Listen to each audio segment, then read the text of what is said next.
Okay, for today, I want to start with 3 review problems that represent the major concepts that I thought you'd have trouble with on the test. Remember, I practiced these with you yesterday. I showed you how to do all these. Now this is like, you should know how. See if you can solve number 1, which is going to be one of those kind where you condense the 2 logs on the left. You start by condensing those down to 1 log, and then you can get the logs out of it completely. And number 2, which is a graph, which means 3 points in the asymptote.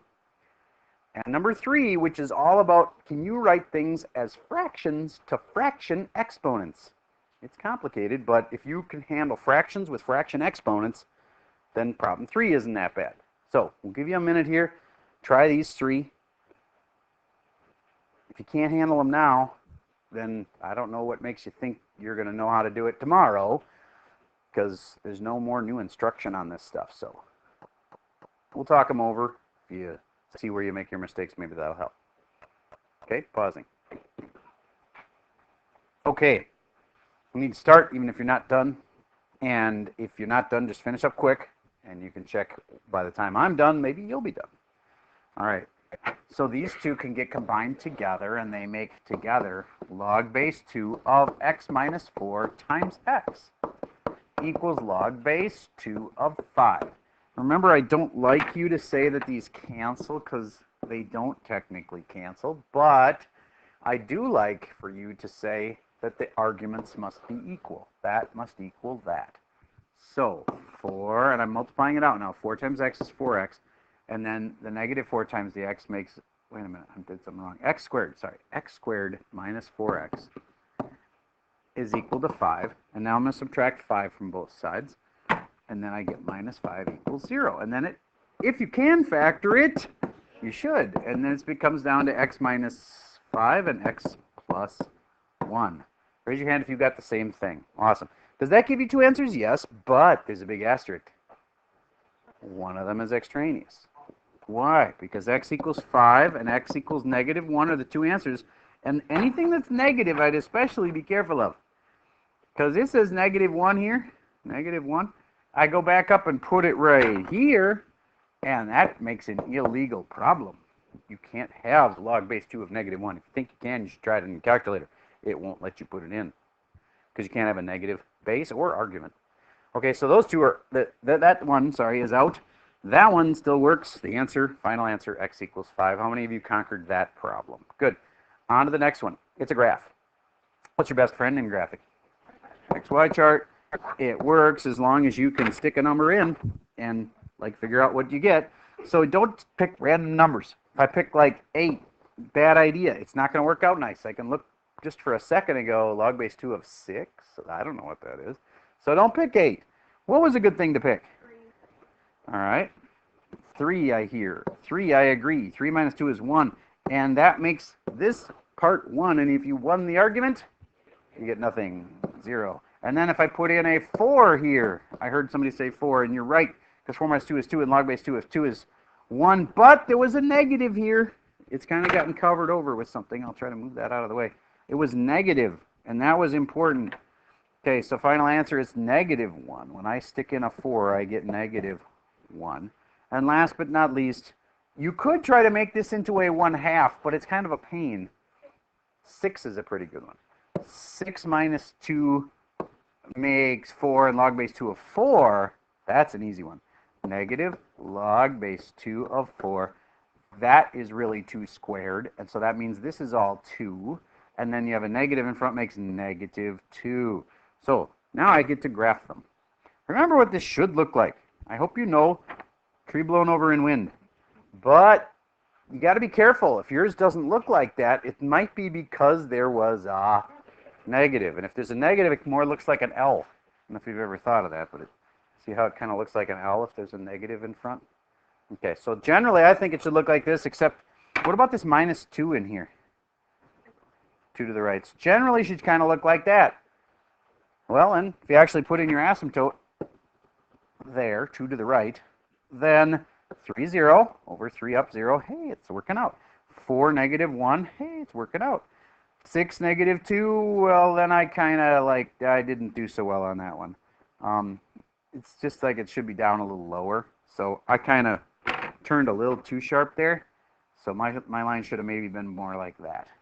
Anyway, now I've got 3 dots and an asymptote, and I'm good. Okay, next, this. If I could only make that into 1/2 to a power. I know a lot of you figured it out, but for those that are like, I just don't get this kind, use this as a little crutch. Take your 16 and think of things you could write it as for powers. Do you get 16? Could be 4 squared, but then you'll hopefully go, that's not right, because then this is supposed to be a 1/2. Maybe I should use a 2. Oh, yes, 16 is 2 to the 4th. Now I'm getting close, because that could be 2 to the 4/5.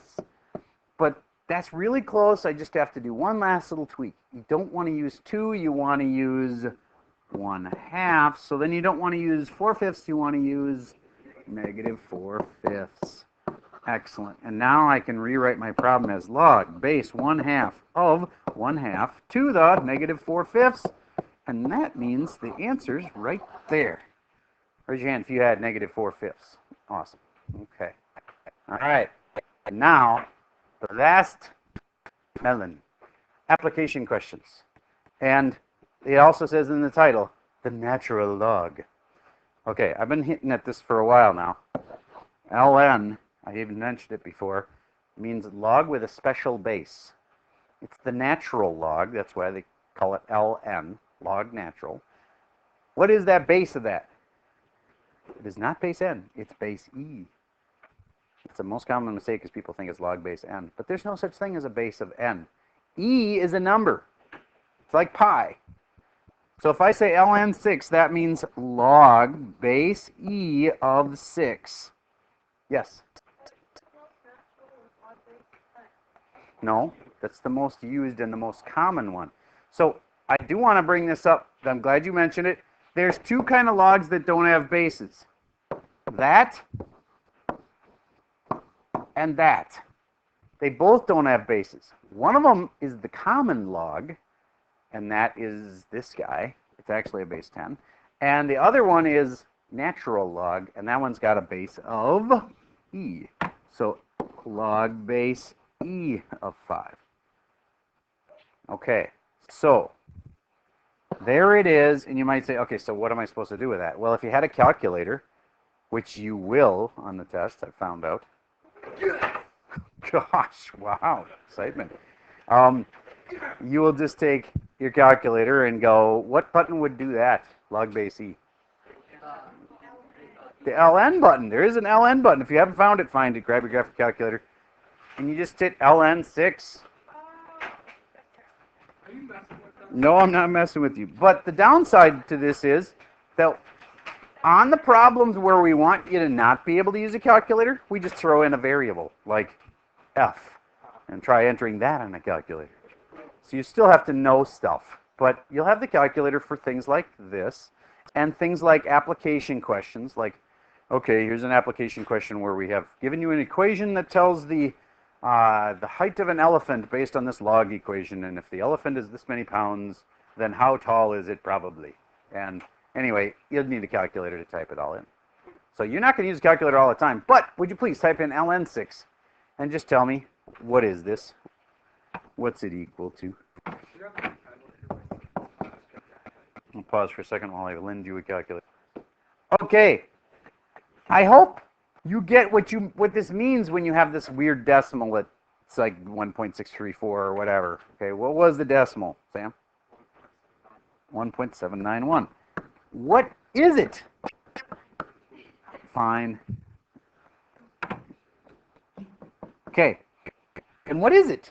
Well, if I rewrite this thing, the number 1 strategy in logs is to rewrite them so that they aren't logs anymore. Isn't that kind of weird? How do you make a log easier? You make it not be a log anymore.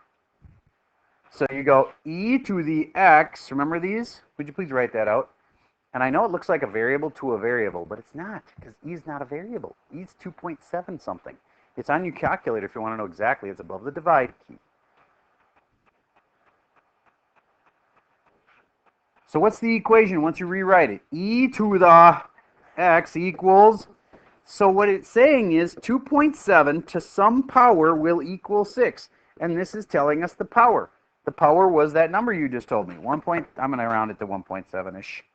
Was it 1.7? Fine. Okay, fine. Okay, 1.8. Okay, so about 1.8. E to the about 1.8 should be 6. And if it's not, well, it's off because we rounded. Okay, so if you could only have one strategy that I could like make sure you knew, it would be the rewrite. So let's try it in the most complicated way. What if there's no numbers at all? It's not that hard. Just solve it. Well, you might say solve for what, Mr. Server? Because it's already solved for what? P. But what if I said rewrite it as an exponential, and it will solve it for something else? You'll figure it out. Okay, what exponential could you write? M to the P equals Q. Excellent. So then it's solved for Q now. But what if they said solve for P? Oh, it was already solved. See? What if they said solve for M? 1 divided by P. 1 divided by P power. All right, now, here's something that we haven't talked about much, but it's kind of high level. So if you can't handle this, it's okay. But when I do this, this will cancel this. But there's a danger in dividing by a variable, because a variable can be anything. What would cause this problem to crash? If P was 0, so we have to say P cannot equal 0. Do you get what I'm saying there? Because what if P is a variable and P happened to be 0, then this whole thing fails. Try putting something in the 1 over 0 power. You can't do it. Can P be negative? Sure, you can have negative. You can divide by negative things. You can divide by anything except 0. So you'd have to add this little thing. Now, I'm not saying you're going to have that on the test. That's high-level stuff. But when you divide by a variable, you have to watch out for that. I woke up from a bad dream about, what about dividing by variables? This is what math teachers go through. What if you divide by a variable? But what if the variable, which we can't control, happens to be 0? Then, so anyway, you add this little caveat at the end that, oh, by the way, in the case that the P is 0, it wouldn't work. Okay, so anyway. All right, so solve this. This is going to be tricky, but I think you can handle it. R log 10 equals 7. Solve for R.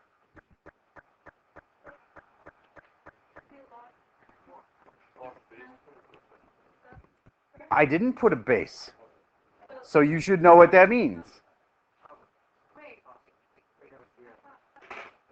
Wait, no, not possible. No, it's 0. No, it's something else. It's not 0.7 either. You're saying the answer is 10? No.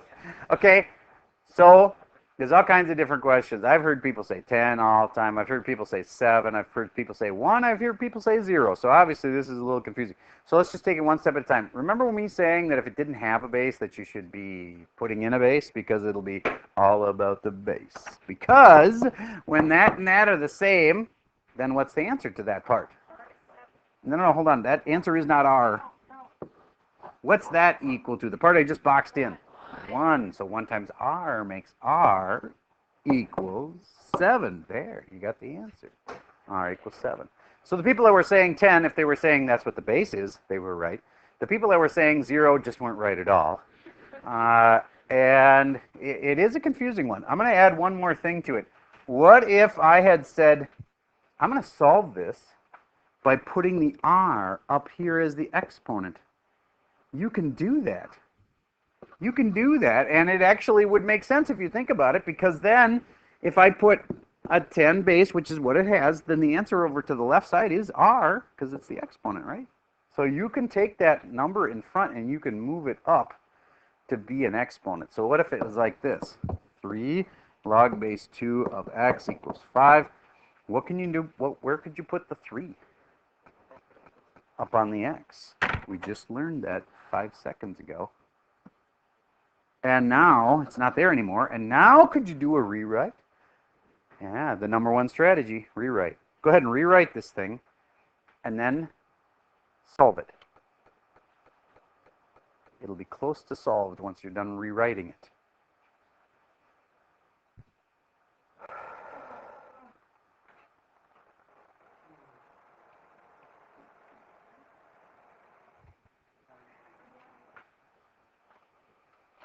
Did you say 2 to the 5th equals x to the 3rd? That's what a rewrite is. And why is it any better than it was before? Because there's no log anymore. Log's gone. So as long as you know how to solve the thing that's left, it'll be easy. How do we get this 3 off of there? Put it to the 1/3. Final answer, cancel, x to the 1 equals 2 to the 5th to the 3rd is 2 to the 5/3. Very nice. Is that one you can do in your head? No, not unless you know the 3rd root of 2. And then you could put it to the 5th. But if you had a calculator, you don't need to right now, but if you were going to put this in, the one caution I give you is make sure you have parentheses around your power. Because otherwise, you get your calculator is going to think you mean 2 to the 5th divided by 3, and it'll say, oh, so I'll do 2 to the 5th first, and then I'll take that and divide by 3. And your calculator won't know that it just screwed you up. You got to put it in like this, 2 to the 5 divided by 3 in parentheses. Okay, so be careful with that. Now, some calculators that have the numerator operating system actually probably would know that because it's going to put you into an exponent mode, and anyway, but you can't trust your calculator to do that, so it won't ever hurt to put an extra parenthesis around it. All right, next thing. If you understand this property, which I hope you do, what's the answer? 17. Because when the bases are the same, good things happen. Not an official saying, but it's true. If the bases are the same, it makes the problem a lot easier. In this case, this is a pattern that'll lead you to the answer is just 17. Okay, so then do you get this?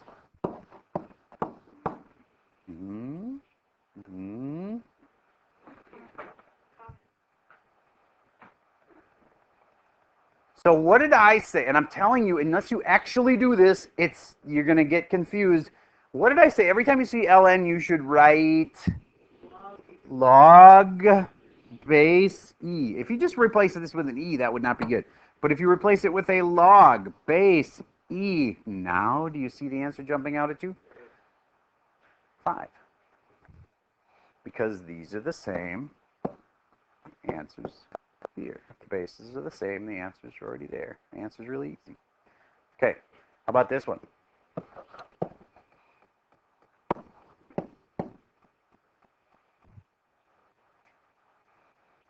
Take a second. Write what I said to write. Every time you see ln, write it the way I said to write it. And I think you'll see the answer jumping out at you. Some of you aren't going to believe me, and you're just going to stare at it for a long time on the test going, I don't know what's going on. But if you do what I said, which is write it as log base e, and then it's got an e to the 5th, doesn't it kind of jump out at you? It had to be a problem, didn't you? It's 5 for an answer. It's just 5, because the bases are the same. So those two things are the same, it's just because they're positive? Yep. Made a breakthrough. Why do we take that 16 and write it as 2 to a power? Because, so a 16 becomes 2 to the 4th, and all of a sudden, the answer is just 4. You got something. That's good breakthrough to have on the day before the test. For some of you. Some of you are going to take the test the next day. But all right. So I already practiced the 2 hardest things. I wanted to cover ln, which is log base e. And now I think it's just application. So I want to do one with you. I made a couple of the slides in this smartboard that you're about to open. It's called Application of Logs. I'm going to pause for a second while we pull it up. It's not about a log on a beach, but it's about using logs to find the slope of a beach. All right. So if you look at a beach, do you get that this beach, you can see from this perspective, it took me flipping through a lot of pictures before I found a good steep beach. Do you get that the beach is really steep? Like if you're walking down that beach, you would be like, you know, kind of tilting to the side, or one foot would be a little shorter than the other one. You know what I mean? It's a really steep angle to the water. Okay. And do you know what makes that? I never knew this until I found this section on logs. I never knew why some beaches were steep and some beaches were flat. Yes? No, it's not the beached whales. A common thing I get is waves. Well, waves kind of do affect your beach, but they don't affect it as much as you would think. The thing that really affects it is the size of the sand. And I want you to think back. Have you ever been on a beach where the sand particles are so tiny that it was like impossible to get them off your feet at the end? They're like really tiny, and you were like, I can't get them off of me. There's like powder. You know what I'm talking about? That super fine sand is also, think back to the beach that you were on, wasn't it also pretty flat? Very flat beach, not a big slope. So the tinier the sand particles are, the more flat the beach will be. The bigger the sand particles are, the more steep the beach will be. And I can give you examples of both. I've been on Fort Myers Beach. How many of you have been to Florida and seen those Florida beaches with their sugar sand? Okay, good. A lot of you have been to Florida. Anybody actually been to Fort Myers Beach? That actual beach? Awesome. It's a fun beach. And it's got a lot of really flat, super easy to walk on, kind of hard-packed sand because it's really fine sand, very tiny diameter of the sand. And so if you use this equation, you can actually have somebody say, I brought you back a bunch of sand. Tell me how steep the beach would be. And you could measure the diameter of the sand, which would be difficult, but there's things called micrometers. They're really tiny measuring instruments that can measure things that are really tiny. Okay, and you could measure how big the sand is, and then you could go, okay, I know this is such fine sand that, as in small grounds, little tiny pieces, that the beach would be very flat. So if you have have you ever seen a beach that's actually got really big chunks, like almost like small rocks? And maybe you haven't because they're so rocky, people don't go visit them to walk on them, right? But if it's a really big pieces of sand, the biggest ones I've seen were in Hawaii. And if you scoop up a big handful of the sand in Hawaii and look at it close, there's so many that are they're almost like really small rocks. And you can see there's different colors in them. Some of the beaches are multicolored, but some of them are, have you ever heard of the green sand beach in Hawaii? There's a green sand beach. There's black sand beaches. There is red sand beaches.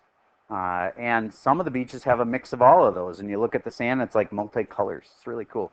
But they're all really tiny rocks that have been basically all bashed against each other so long that they've been ground down into little teeny tiny rocks. So anyway, the beaches in Hawaii are more steep. And again, it depends. There's some that are tiny and sugary, and those beaches are older because the sand's been more ground up. And the finer the sand becomes, the flatter the beach becomes. Okay. And so one last thought on the beach is sometimes you can't just assume that this beach must be really old because sometimes they just buy tons and tons of sand and dump it on their beach because sometimes the beach washes away. Have you ever heard of that? Hurricane comes in, the beach, it's a weird thought, all the sand is gone. And who wants to walk on your beach now? You know what I mean? So they'll spend millions of dollars to bring in new sand, dump it out there. And you would think it's all natural from the ocean, but it might be from like some other country. They just brought it in. But it's okay. I mean, it's still sand, and nobody really cares. But they do care if there's no sand there. Nobody wants to be like walking around. Let's go walk on the rocks. So, okay. All right. So the only challenge on these is to stick the number in the right spot. If it says it's in millimeters, do you think that's a slope or a diameter? the diameter. And it says right here, the diameter. So I'm going to stick it in the diameter, which is probably D, right there. And I stick the number in there and solve it. Well, it's already solved for S, so basically you just put that all in your calculator. Now, some people do have issues with that, so I want to check and see who they are. Grab your calculator, stick 0.25 into the D, and see if you get the right answer. The right answer is a decimal when you're all done, and you're going to compare it with the kid next to you. It's all about typing it in right, really. But if you don't know how to type it in, I think you'd want to know that. So try typing that one in, and we'll see if you get the right answer. I'll pause while you try that. Okay, to keep you from going too far down the path in the wrong direction, which button do you use if it's base 10? The one that says log, not the LN button. There's nothing here that says E or log natural, so therefore you must be using the regular log button. So hit regular log button, 0.25, enter, and now you'll have this part done. And then what do we do? Multiply by this, and then add that. We're not solving an equation. It's already solved. It's already S equals blah. So you're just typing in, and so you do it in the right order, which is multiply first, then add that. What did you get? Did you get a, is there a 9 involved with what you got? Okay. If there isn't a 9 involved, I'm afraid you're doing it wrong. What did you get? 0.088. And all the reason I said there's a 9 involved, because if you're going to round that, it would be 0.09. Now, how many of you had that or 0.09? Okay, good. That means you did it right. If you didn't get that, you better try again. Type in log of 0.25 times by 0.118, then add 0.159. I'm always amazed how difficult it can be sometimes to type it in the right order. Okay, next, the problem underneath it. How did they change it up? They gave you the slope this time. If the slope's that, which, anybody have that decimal memorized? 1/8, very good. That's a 1:8 ratio on the slope, okay? It's not super steep, but you know, decently steep. Then 0.125 goes here. And how are you going to solve it? Hint, when you're solving an equation, this is buried deep in the equation. You start by adding or subtracting. So take this equation. Start by adding or subtracting something. Then next you're going to do multiply and divide. And then the last thing you'll do is free it from the bonds of the log by rewriting it. And it won't have a log anymore. And you'll have it. We're trying part B of this question. I'll pause for a second while you try that. Okay. What did you get for a final answer on that one? 0.51. Can anybody verify 0.51? 0.5 something? 0.52, fine. All right, your homework for tonight. It is not the review yet.